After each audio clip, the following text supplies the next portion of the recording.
Well, he is back by popular demand, Grasshoppers. We should have had him on sooner. We got a little. He's a busy man, coaching all the places. This is Jason Grego. Again, you guys, if you don't know him, he's a retired Navy, famous man now at the Vegas Golden Knights hockey games. He's the one that's jumping up and down. Looks like the Wolverine guy. Actually, better looking than Wolverine. And Jason, how you doing, bud? Doing good, Tom. Good. The only thing I got to correct though is I'm not a Navy guy. No. Oh, I'm sorry, Air Force. I apologize. I know it's Air Force, and it's awful. Air Force. It's terrible. Yeah. That's all. I don't know why I said Navy. Either way, you're stunned either way. So no, but yeah, it's great to be back. You know what? And you're right. It has been pretty busy. Trying to, like we were just talking about just a second ago, trying to balance life in this, this day and age right now. Boy, is that a struggle that everybody is seeing. It's been an animal to kind of corral in, but hopefully there's a little bit of light at the end of the tunnel sometime soon coming. Right. So how is everything with the virus there? Is it like every place else? It's spiking up and new cases all the time? It was blowing up pretty big. It seemed like things were kind of, I guess, stabilizing as much as they could. And then just recently, this last couple of weeks, it seems like, something just opened up and the rates are going up pretty significant. And it didn't really impact much until we started seeing it affecting our local youth hockey. We started getting a couple of the kids, that were involved in the program started testing positive. So that kind of, set it in a little bit further, at least for us in Vegas, that had the opportunity to still be out on the ice and still get some of the kids skating, to start looking at different, dynamics now, like, traveling, other teams not being able to come to Vegas to play. Youth hockey at this time of the year, Tom, is, travel hockey it's everybody moving. Where can you get games right now? And now it's this huge juggling act. Usually everybody's going on tournaments around Christmas and all that kind of stuff too. Yeah. Right. So just to remind everybody too, Jason has got this Vegas Veterans Hockey Foundation, obviously based in Vegas. So basically what he does, he gets all kinds of military personnel and just gets ice time for them, and they all play. And it's been very therapeutic for guys dealing with issues or just feeling like they want to be part of a team again. So he's doing some fantastic things out there. Also, he coaches. You have 2 daughters, correct? I do. Yeah. Yep. Yeah. So coaches girls hockey. So he's a hockey nut, and now it's not on right now. But seriously, when you go to a Vegas game or you see it on TV, I think you're more excited in the game sometimes. You have to cheer and everything. I gotta try to get my money's worth, Tom. That's what I tell everybody. You do. You definitely get your money's worth. You want to make sure you get your money's worth out of it. They actually should be paying you to go to the games. You're the entertainment there sometimes. Hey, I'll take that, especially nowadays, right? Yeah, no kidding. So also, you were just named to a board. It's a suicide board. What was it again? It's a Warrior Suicide Prevention Foundation. That was pretty big. What we tried to do is create an environment where a lot of the members, veterans that just have some tough mental struggles, have the ability to kind of reach out some different resources besides kind of that negativity of going to the VA or going to, a psychologist or somebody that, a lot of veterans don't necessarily associate with, and it's hard to kind of talk about things with strangers, some of the guys that, go through some pretty tough mental times.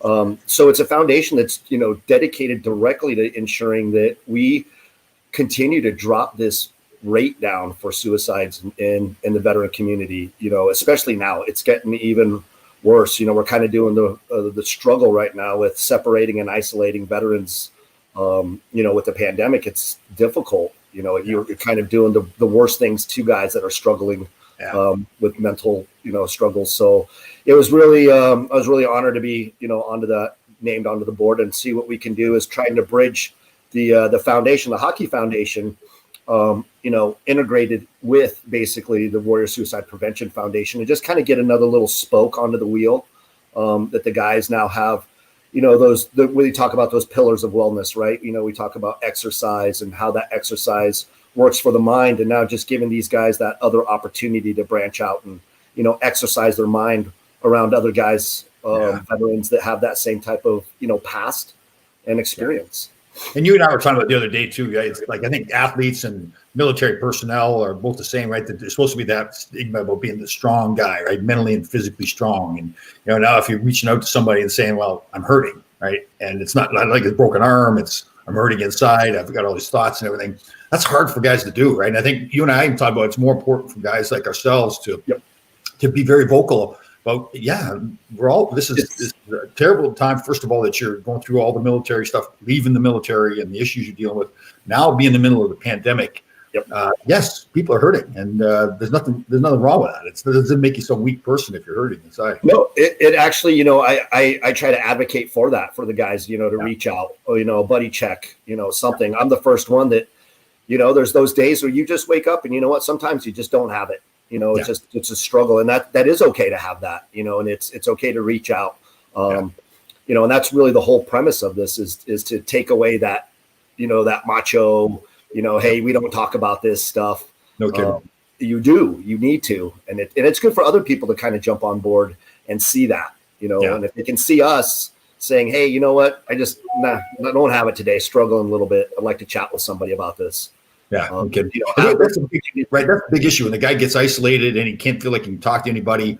I'm not saying that anybody then turns to suicide, but I mean, that is part of where that goes. So, yeah, absolutely. The whole point is to make sure that it never gets to that point. Yeah. That's the whole premise of what the foundation is for, is to get guys bonded to each other, get them, basically committed to them, get their families committed to their other families. And now you have this resource of basically a support network that a lot of the guys felt they had that support network when they were serving. And like you said, as soon as you retire, you get out, you separate. Yep. They spend a lot of time training you to be a soldier and have that mindset, but they don't spend a lot of time kind of what I say, desensitizing you and putting you back into society, and it's a struggle for some of the guys. So, and I don't think those people realize how many other people are out there that care about them too, right? That are there for them. And that, I think that's the vast majority of people. And, everybody gets busy. They got their own life, their own families and everything. But there's so many people out there that help them. I know we were talking a couple of days ago. There's a former New York Ranger, former NHL player, is Corey Hirsch. And he went through his own mental health issues, and he's become a huge advocate, not limited to, but particularly up in Canada. Works for Vancouver and the radio, and really great guy. I love the guy. Like, he's strong, and he talks like this too about how important it is to, to tell people you love them, and that, like a lot of people don't say the things that are inside, but we should be saying that, right? I mean, it isn't a sign of weakness. It's not like you're less of a man if you tell another man that you love them, right? I know it sounds kind of saying that, but no, I mean, that's exactly how I talk with all of my veteran buddies, military guys that you really care about. You don't just say that to say it. You really do feel, a part of that. You really do feel like they are part of your family. I noticed the guys in the military, and at first it kind of takes you back a little bit. I think I told like the Navy SEALs and you and everybody. It's when they engage you in a conversation, they are fully engaged. Like, if they ask you, they say, how you doing? It's not just a figure of speech to say something. They're really, and they call you brother, and they say, I love you. And at first you're like, oh, can I call you? Can I tell you I love you? Can I call you your brother? Because I know from the hockey standpoint, it's kind of like, okay, we've got our little brotherhood, and we love other people to come into it. But I think people sometimes say, well, geez, I wasn't in the locker room with those guys. And I probably feel the same way with you guys, that I wasn't on the field of battle with you guys and the training and everything. But they're like, no, we're all brothers. We're brothers. Absolutely. And that's what's really kind of cool. That I get a lot out of, Tom, is when I do go into the locker room before one of our skates, is I'm not just around Air Force guys. We love to pick on the Marine guys. Those are our favorites. Oh, is that right? Yeah. They are. They're blessed, those guys to death, man. They'll run up a hill with a backpack and a shovel, and just gung ho. But yeah, we have the Marines. We have all branches of service. I even have a Coast Guardie in the foundation. In Vegas, there you go. Coast Guard in Vegas. You have a Coast Guard member out here in Vegas. Yeah. How many people do you have now that are part of your group? Let's on our bench app right now. I literally just opened it up because we're trying to get some ice time in the next 2 weeks. And skaters right now, I have 78 veterans that are skating with us right now. Right. Basically, now, those are guys don't want to skate, but still be part of the group. They don't have to. Absolutely, skate. Yeah. No, we'd love that. Yeah, we have a huge following of guys and supporters that they just like, Vegas right now. Hockey is huge. It's crazy that hockey is youth hockey is blown up. You can't drive down the street without a Golden Knights sticker or some sort of support. So it's kind of made branching out a lot easier. So we are getting people that necessarily never even put skates on before coming out and wanting to, and even finding veterans, because there's actually Vegas is a pretty big veteran community. Right. And you're always looking to raise money too. People can donate to the Vegas Veterans Hockey Foundation. Okay. Yeah. And, the big thing is we're 501c3. So, nonprofit taxable donations, which does help out. But, you and I both know right now it's a struggle, Tom, to get the financial support. And it's getting a little bit more difficult and trying to figure out how to raise the funding to get the guys to keep the ice time. Right. So we're trying to different ways to create money. We got a golf tournament coming up, way down in the future. We're talking about down the road, trying to figure out, how do we get funding nowadays? Because that's the difficult part. Yeah. We're speaking of Corey Hirsch, and it's early in our discussions, but I mentioned to you, he wants to pull off something really big, like a kind of a telethon kind of thing where to raise awareness and money and everything too. So that's going to be quite a few months in the making, but I was really excited when you talked to me about that, Tom. 100% love to be involved with that, just to get the guys together. And that'd be pretty cool too, right? I mean, even if we have to do it virtually, get some celebrities involved, some athletes, some military guys, and make it. Listen, obviously we want to raise awareness to a pretty sad situation, but also make it a fun event too. Where get some comedians out there and make it fun, nice. So, that'd be a good time. Yeah, definitely. So just be sure, I love saying this. If anybody, honest to God, I don't do this very often, but if you want to follow somebody on Instagram, you got to follow Jason. So it's VGK, what is it? Wolverine. Yeah, VGK Wolverine. Wolverine, yeah. So seriously, he's got the Wolverine look down. This man's jacked too. He's, how old are you now? 47, Tom. Wow, good job. Yeah, I just hit that in November. I feel like it too today. Oh, is that right? You feel like 47? I did. I feel 47 today. I did. I woke up a little sore. I don't know. Didn't sleep real great. A little sore in the back, biceps a little sore. Like you though, Tom. You talk about inspiration. It's watching you. It's not like you can just do a regular exercise. There has to be chains involved and a Bosu ball of balance of sorts. I'm like watching. I always say, I know you Iron Man at the same time. Oh God, I feel like it. I really, and I love this part of what I've kind of evolved into with the True Grit Life stuff. It's like always trying to get better all the time. So if you're bench pressing, you usually get both feet on the ground. You're bench pressing. Well, I'll stick my feet straight out and bench press. So it's trying to challenge myself to always get better. So it's kind of like sometimes it's a challenge just to think of new things to add to it.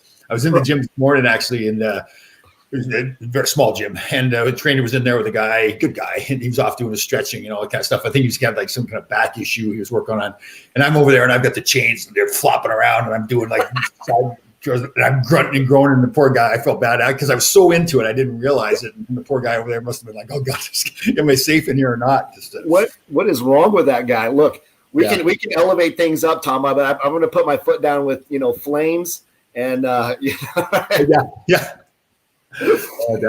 What's funny too with I know it's so tough with people and the financial issues now with the pandemic and all that kind of stuff, but there's also so many good things that can come from it, because we've got this time now. So I'll go for a march in the morning around my neighborhood. Now I've started to kind of change my schedule a little bit. I'll go for a shorter march, but then I'll go we have a beach, a really nice beach area. It's right on the ocean. Seeing the pictures on there. It's amazing views.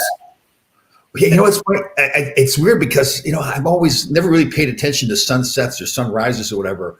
But it's amazing, like with nature and all that kind of stuff when you look at it. So it's been pretty cool. I think that has a lot to do with people's mental strength as well, is to get outside, breathe. Yeah. That's where, the best oxygen is, nature. Yeah. Obviously, if you're, do it in the morning and, the sun's coming up. Yeah. It's beautiful. Well, and you mentioned it there before too. And I think I think you do too. We're always, I think it's important to always be learning and always getting better about things, and you're seeing how much, to me, how much fitness, mental and physical fitness really helps people, particularly this time, but at any time. It's something now that, if you want to get more out of your life and help other people, help your relationships and help your career and all that kind of stuff. I just think the mental and there's so many things you can do to make yourself more mentally and physically strong, right? Yeah, especially right now, definitely, flu season, cold season. Yeah. And it does, take the opportunities. You're right. I've had the opportunity now to be around my girls so much more. So you're right. You take a crappy situation and find one thing that's beneficial out of it, and there is the chances now for people to, go take an extra long walk outside, totally. Go do some sort of exercise, even if you don't think that it's doing anything, it is. Oh yeah. You're right. Being outside in the fresh air too. I'm bad. So I love watching my football on Sunday afternoons. So I set up, even when it's a little cold, I set up the TV outside so I watch my football. Yeah. And sometimes I'll be layered up, like I'll have like 3 or 4 layers on. And I'm all bundled up, and just my eyes are just so I can see the football. Or whatever. I think being outside is just incredible. But, Tom, you outside, it's snowing on, and you don't even care. You're just out there. Yeah, it's I don't know what it is. I've gotten more and more. I think as I've gotten more and more healthy and learned more about myself, it's just like that pushing yourself. You're just gonna want to do everything extreme. You're like, look, anybody can watch TV, but I'm gonna watch TV outside in the snow. It was like 35 degrees the other day, and I'm driving the highway. I'm actually going to the beach where I walk, and I have to drive down the highway now with the window open. So it's 35 degrees. People are driving by me looking like, what is wrong with this guy? Like, who is this guy? Look, mentally training all the time, right? Yeah, it's true.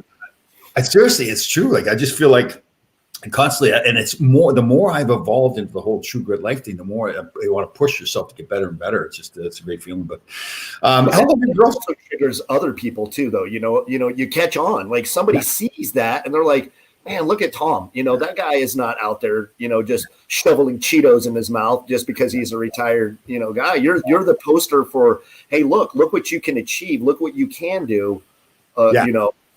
Yeah, and it's important. I love that you said that. Thank you very much. But it's like also too, it's important to say to people, listen, you don't have to be like Jason. You don't have to be like Tom. All you have to be is yourself. Just get better every day and be yourself. Just be a better version of yourself. And I kind of learned that along the way too. Thinking, I think people had to have the impression that kind of maybe intimidated. Say, well, he gets up at 3:30. I can't get up at 3:30. Well, don't get up at 3:30. If get up earlier, a half hour earlier, an hour earlier, and get some more done in your life. But that is my wife. I have no idea how she does it, Tom. She gets up just to go work out. That alarm goes off at 5 a.m. Oh, good. She is outside in the garage no matter what, Saturday, Sunday, every single day. And she's got that mindset of, if I don't get it in now, there's going to be something that could take away from my opportunity later on in the day. I love that. We got to get her on the show then. I like that. She's up. She's a beast, man. When we first started dating, we met at the gym, Edwards Air Force Base. Oh. And, first of all, there was this really attractive girl at an Air Force base. Sure. And I was like, there's no what are you doing here? Who are you? But I started working out with her a little bit, and she's an animal. And I was like, there's no way. I took a spin class, she was coaching one time. I jumped off the bike. I'm like, I don't know. She's way too aggressive. What was she doing that? Was she in the military? So they actually hired a bunch of fitness professionals the Air Force was trying to revamp their physical fitness testing. Right. So they went into the community and they got, fitness professionals to come out and start basically tracking, PT scores, physical fitness scores, waist measurements, and trying to change how they could identify what a fit member in the Air Force was. We always get laughed at the most because they're like, oh, you guys just get on a bike. For a while, Tom, they would test us by getting on a bicycle and just watching our heart monitor, right on a heart monitor. And it was all of these like weird, they'd increase tension, but we were always kind of the laughing stock of the military about how we tested our physical fitness, oh, you guys hurt yourselves when you walk upstairs at the hotels or something like that. So the Air Force wasn't ever really known for its strong physical fitness. So they hired some professionals to come out here and start changing, the requirements. The Air Force found out that there was a need. These guys are deploying. They're actually getting close to, enemy in the fire. A lot of jobs like, me flying, you're in it. You're basically, so they decided that they needed to kind of follow the guidance from the Army, the Marines, and get guys actually a little bit more physically fit. So that's where she was basically, they had hired her, to come out and start some of the initial groundwork. And that's where I had met her. Let's run through the scenario here. So you see this beautiful fit woman over there. So did you have like a nice line that you used? Oh man, it was terrible, right? No, I and then to find out and you'll get to know this about my wife. She absolutely hates small chatter at the gym. She won't wear headphones because she doesn't listen to music, which is really awkward to me anyways. I'm like, how do you work out without any music going on? But she just doesn't like people to bug her, to talk. She just she's in the zone. Like in the zone is in the zone. So you walk over to her to try to make I totally started off on the bad foot already by going over there and even talking to her while she was working out. But I remember she was doing split squats on a Bosu ball, actually. And I walked up and I think the breaking in line was, that looks pretty hard. And I think she just kind of just rolled her eyes at me. And I was like, oh man, I don't know what I'm doing here. I just kind of walked away and then maybe came back a little bit later. And, okay. I like that. You didn't lose you came back. You didn't give up. Yeah.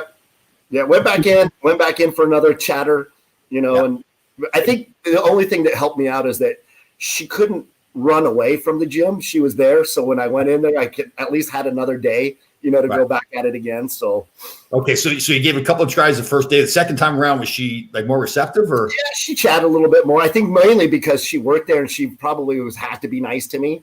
Right. She was like, well, home after, she probably went home and told her friends, "Oh, this guy's such a." Did you have the look, the Wolverine look then? No, Air Force man. I was shaven, clean shaven.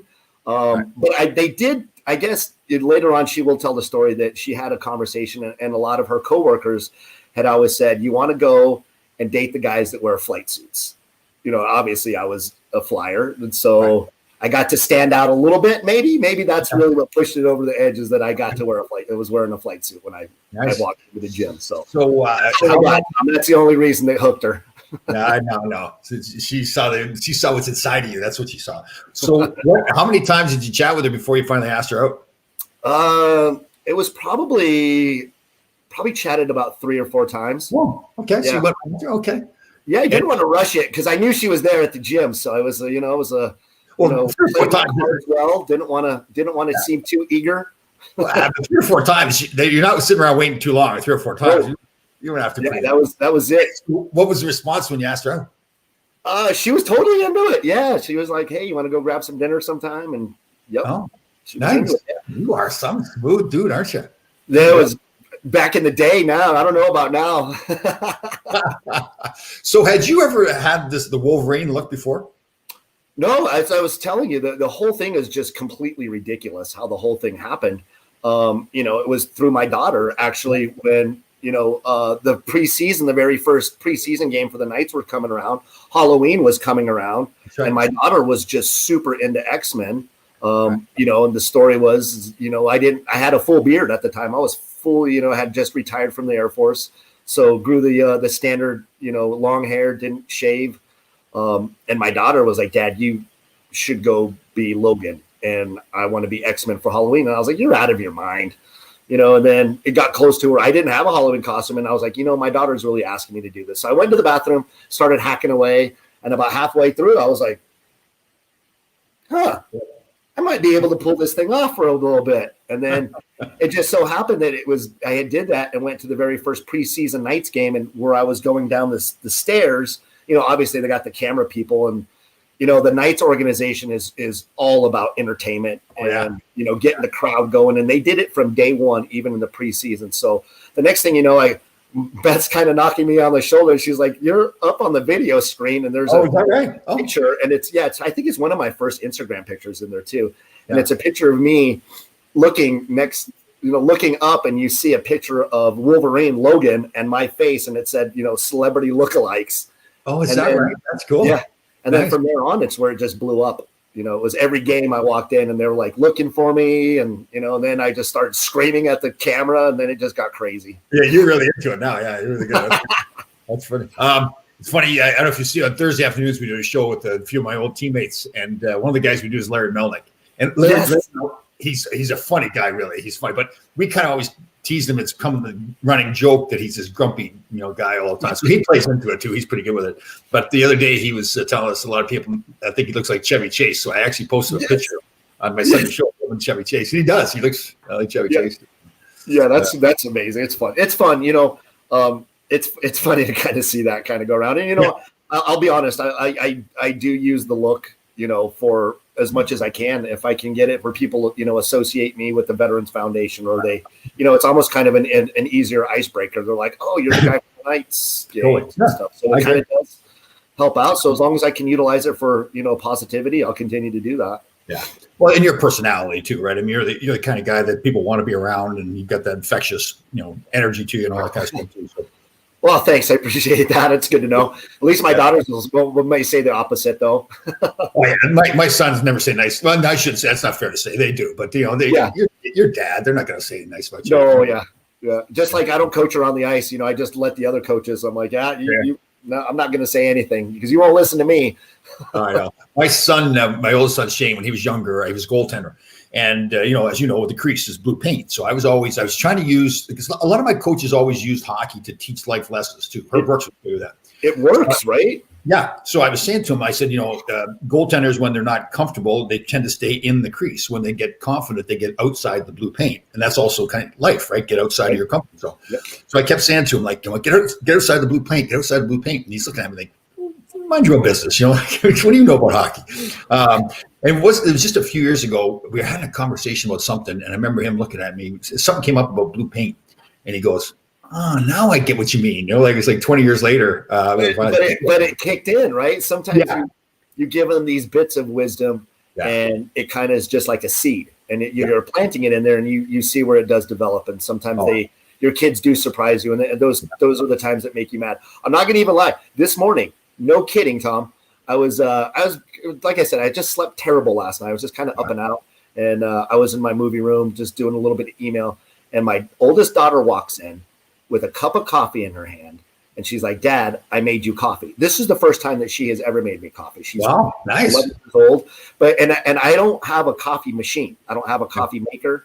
I am a connoisseur of coffee, so I have a French press. I grind my beans daily, hot water teapot, that I, boil the water, put it in the French press, and there you go. Push it down.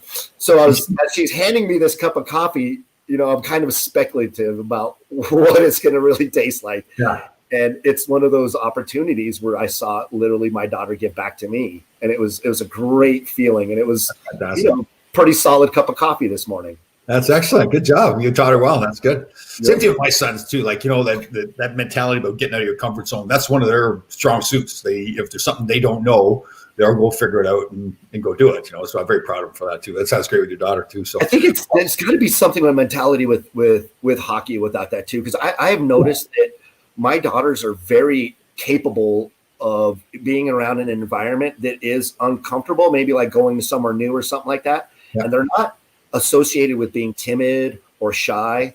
They kind of have that, it seems like they access, taking a look, kind of evaluating the situation, and then they're able to, engage. But don't you think, I don't think maybe at a young age they can figure out what has really happened, but when they go on the ice, typically most kids can't skate very well, right?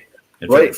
They're falling down and everything. And then all of a sudden, they do it again, and they get better. They do it again, they get better. And all of a sudden, like a month after doing it, they're skating around. And I think just inherently, you start thinking to yourself, I couldn't do that a month ago. Now I can do it. And now that's the same thing with your life, that just because you couldn't do it then doesn't mean you won't be able to do it down the road, right? It is the greatest thing to be able to associate daily life skills with, Tom, is hockey. It's simplistic, yet it's also very complex. Yeah. Different scenarios. And that's basically life. Sometimes life is easy. And then the next thing you know, man, it's complex and things are difficult, and you're having to, figure things out. Well, that's why like you, yourself, and other people that coach all youth sports, I mean, they play such a huge role in kids' lives. It isn't just about winning the games. And I know we all kind of get wrapped up in that. And I also think it's important to have that goal to win, because it's a process that goes into winning that you want to teach the kids, right? The sacrifice, the teamwork, those things. So that's important. Well, you're a great man there, dude. I really mean it. You're doing a lot of great stuff for your kids and other kids, doing a lot of great stuff for veterans. I'm very proud that you're my friend. So yeah, thanks, Tom. I appreciate you always having me on, being able to have an opportunity and a platform to speak about, basically veterans and kind of the struggles that go through them, and let people know, though, that it's still, there's so many outlets that we are trying to create, and it's internal. Our guys want to, support ourselves the most first. Totally. And I think next year maybe we'll get your wife on here. We'll ask her how she really felt when she first met you. That'd be interesting. She's a ball of fun, man. She'll ask though if it's all right to have, if it's 11 o'clock, is it really okay to have wine at that time of the day? Is it white, red? She'll definitely be pretty entertaining. Excellent. Okay, that's fine. We'll get her on. Well, listen, just to make sure. So Jason's got this Vegas Veterans Hockey Foundation. If you do want to contribute in any way, either with your time or money, and it's VegasVeteransHockeyFoundation.com. They can get you out. .org. Yeah, .org. Yep. .org. So a great cause there, helping a lot of veterans. There's a lot of great things that Jason's doing there in Vegas and helping a lot of people. And then you're on the board. Give me the board that you're on one more time. Yeah, board of directors for Warrior Suicide Prevention Foundation, WSPF. Yeah, and that's huge out here right now. We're circling in and working with the mayor's challenge team to basically do everything that we can to impact and we talk about bringing awareness to suicide prevention for veterans. And now it's really kind of moving to an actionable thing, like, hey, what are we going to do now we all are kind of aware about it. We've talked about it. Everybody knows 22 veteran lives a day. That number has probably actually increased significantly due to COVID. And it'll be interesting to see what the VA numbers come out with, in the future. And so, yep. And I've gotten in the habit too after meeting you guys. When I see members of the military, veterans or whatever, wearing hats, I really make a point to try to go up to them and make sure I thank them for all the service. Does that mean that's okay? I mean, it feels like you're trying to help them. Yeah, everybody is, no matter who you are, you just hearing thanks. That's a huge thing, and it does go a long way, and it makes me very proud if somebody comes and says, hey, thanks for doing this, or thanks for that. It just shows that you're supporting us. Right, totally. And I think a lot of people really are thankful of veterans, but it's that act of actually going to them and recognizing that their service and thanking them for it means a lot too. So, Jason got busy. Did we lose you, bud? All right. Well, there it is, guys. Jason Grego, again, VegasVeteransHockey.org if you want to make a donation or help in any way. So it's great to have him. He's sending me a text here now. I think we lost him. So we're done with the show now. Anyways, we're done with him. We'll be back again tomorrow, guys. Have a great night.